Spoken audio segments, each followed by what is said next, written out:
Welcome to Brand Lover, honest, real, and lively conversations for flourishing entrepreneurs and budding business owners on a mission to cultivate a heartfelt brand that connects with their purpose-driven mission. My hope is that you walk away feeling inspired and refreshed with a weekly takeaway in your back pocket that you can apply to your life or business.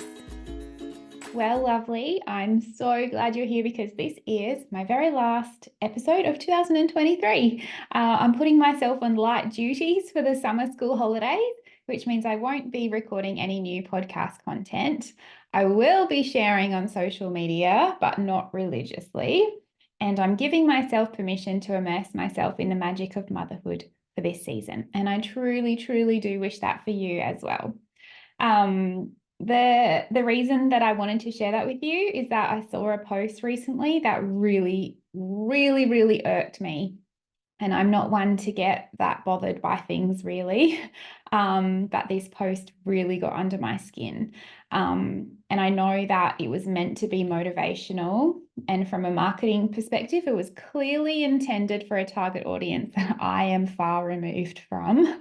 But it implied that if you choose to take time off to spend with your kids rather than hustle to grow your business, that you are taking the easy road, that you're choosing to keep yourself small, that if you choose not to launch your program or course during a traditionally slow or sacred season, you're using it as an excuse not to grow.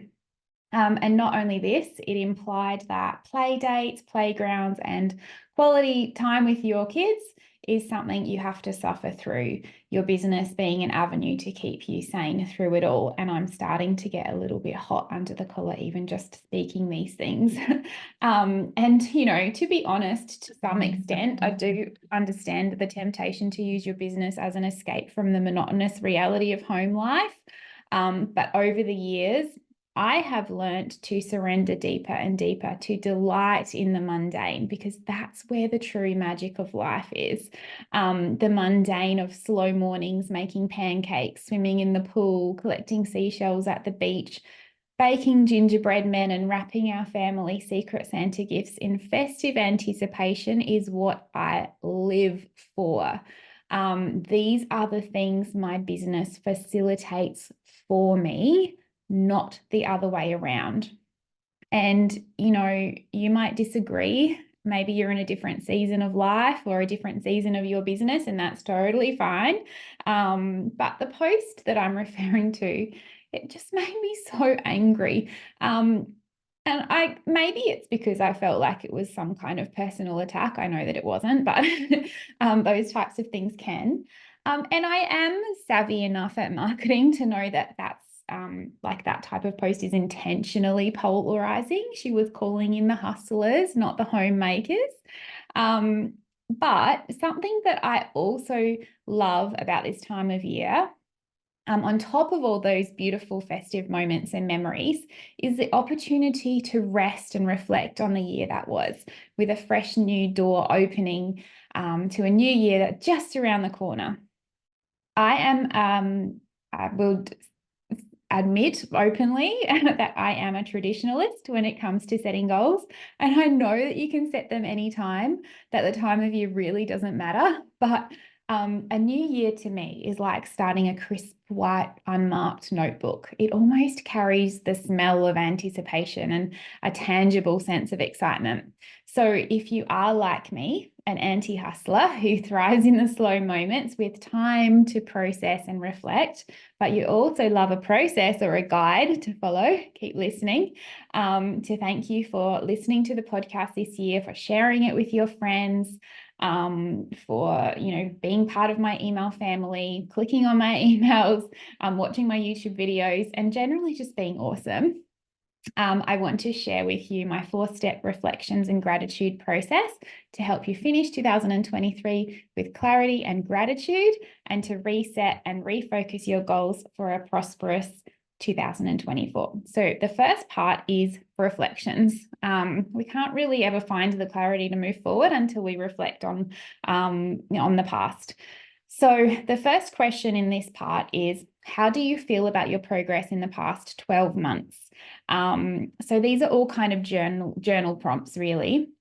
But I encourage you to really examine, influences, like internal, external influences, things inside your control, things outside of your control, and just be honest with yourself. You might be really, really happy with some areas, but not in others. And maybe some things were just like they were what they were, but it's important to reflect. So next we are going to reflect on your top 3 achievements. So whatever they were, take a moment to reflect and celebrate. Give yourself a little pat on the back, a high five, pour yourself your favorite drink. And this practice is not like, it's not prideful or cocky. It's not meant to be boastful. All you're doing is refueling your tank with motivation to move forward with enthusiasm. All right. The next reflection question is a little confronting. Did you do your best? What could you have done better? And again, honesty is the best policy. But, think about what mindset blocks were holding you back. What excuses did you find yourself making repeatedly? What ruts did you find yourself in? What phrases did you find yourself saying? I know that in the past I have fell into the trap of I don't have time for that, which is a big fat old lie. I know that sometimes you just generally don't have the time, but quite often it is an excuse. So maybe it's a lack of skills. Maybe there's something that you really wanted to achieve, but you didn't have the skill set or the knowledge to execute it well. So just thinking about those types of things. So the next part is the gratitude part. So the questions associated with these are now broken down into both personal and business. So if you've been in my world for any length of time, you know that for me, business is what fuels the lifestyle that you want to live, the person that you want to be, and they are kind of like intertwined. So life and business are just integrated.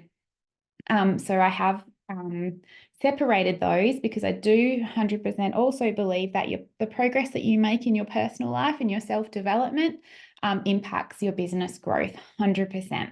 So the first question is, what are the top 3 things you want to see growth or expansion in? So the more specific you can be, the more focused you'll be in achieving that measurable growth. So for business and for personal.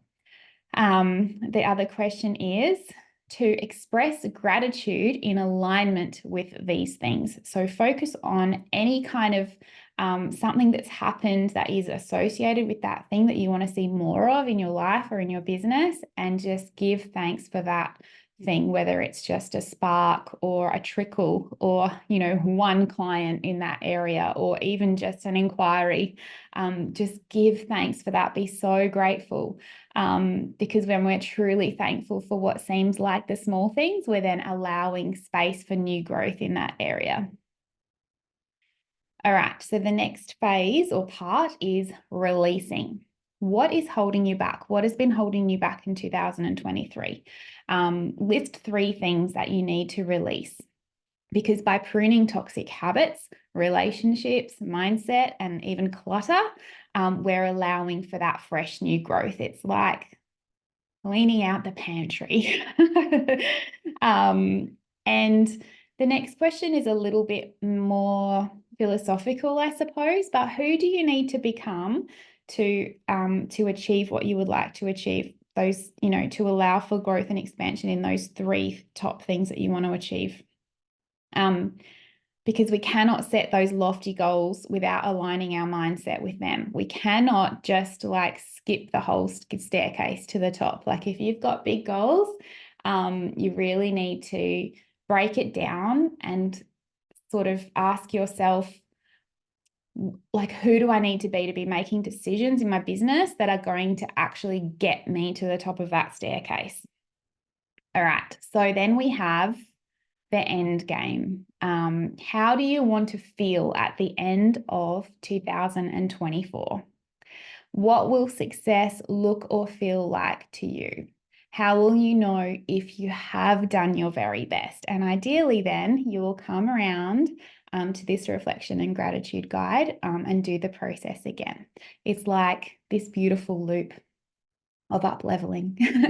And then finally, we're setting goals and intentions for the new year. So reflecting on your success and your lessons from the past 12 months, how will you move towards your end game faster, more efficiently, and with the greatest fulfillment and joy? So each of these questions in the last 3 parts are broken down with business and personal, because, all work and no play makes Jack a dull boy. So if you would like to download the guide as a printable guide with the prompts there and space to write your thoughts and notes on, which I highly recommend. If you like it for free, tap the link below, grab your printable copy. To say, just a gift from me to say thank you so much. I wish you a very, very Merry Christmas, my very best wishes for the new year ahead, and my greatest thanks for being part of my world this year. I will be back in your ears in late January, so I'll see you on the other side. If you found this episode inspiring or helpful, I invite you to share the link with another woman in business or someone who needs to hear this message. Every woman we can support to grow a meaningful, profitable brand is another woman who is free to live a purposeful life for herself and be more present for her family. None of us are alone in the challenges we face in business, but the solution can start with a gift from someone else, and it could be a podcast episode just like this one. Thank you for listening.